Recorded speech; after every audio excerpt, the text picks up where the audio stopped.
నమస్తే, welcome to NSTV news. నేను మౌనిక. బులెటిన్ల ముందుగా హెడ్లైన్స్ చూద్దాం. మల్లారెడ్డిపై నక్క ప్రభాకర్ ఫైర్. మేడ్చల్ జిల్లా నక్క ప్రభాకర్ గారి ఆధ్వర్యంలో ప్రెస్ మీటింగ్. పాల్గొన్నవారు తోటకూర వజేష్ యాదవ్.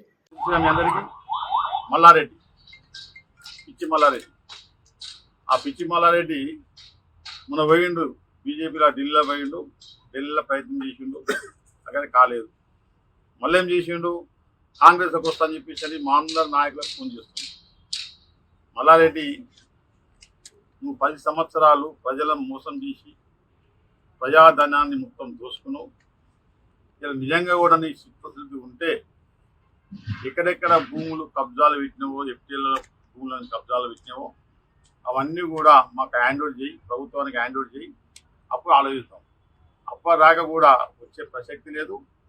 మా మేడ్చల్ కాన్స్టిట్యూన్సీలో ఉన్నటువంటి మా నాయకులం సంజయ్ యాదవ్ కానీ, సుధీర్ అన్న కానీ, హరివర్ధన్ రెడ్డి కానీ, నేను కానీ, మా కార్యకర్తలు కానీ, మా నాయకులు కానీ అందరూ కూడా సహించేది లేదు.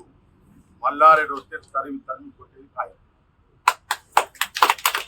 వచ్చే ప్రసక్తి లేదు. మీరు కూడా నిరుత్సాహపడవద్దు, మల్లారెడ్డి కోసం ఆలోచన చేయొద్దు. మల్లారెడ్డి అంటోడు భూ కబ్జాదారుడు. ఆ భూ కబ్జాదారుని కాంగ్రెస్ పార్టీలోనికి మా యొక్క ముఖ్యమంత్రి కూడా సహకరించాడు. ఇది నమ్ముర్రి, సమస్య లేదు.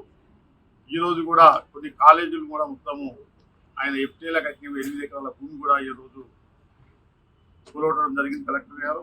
ఇంకా ఉన్నాయి చాలా.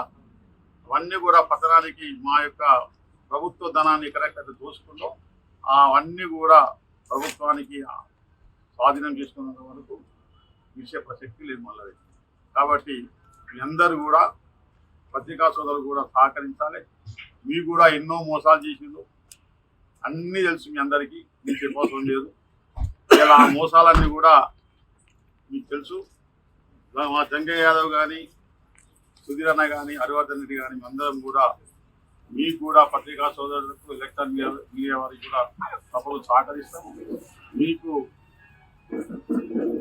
ఎంతో నష్టపోయారు, ఆ నష్టాన్ని తప్పకుండా ఫలించే విధంగా మేము చూస్తామని చెప్పి మా అన్నదమ్ముల పత్రికా మిత్రులందరూ కూడా తెలియజేసుకుంటూ, మరొకసారి రేపు ఎల్లుండి జరగబోయే సభకు విజయవంతం చేయాలని చెప్పి మేడ్చల్ ప్రజానీకాంతరందరూ కూడా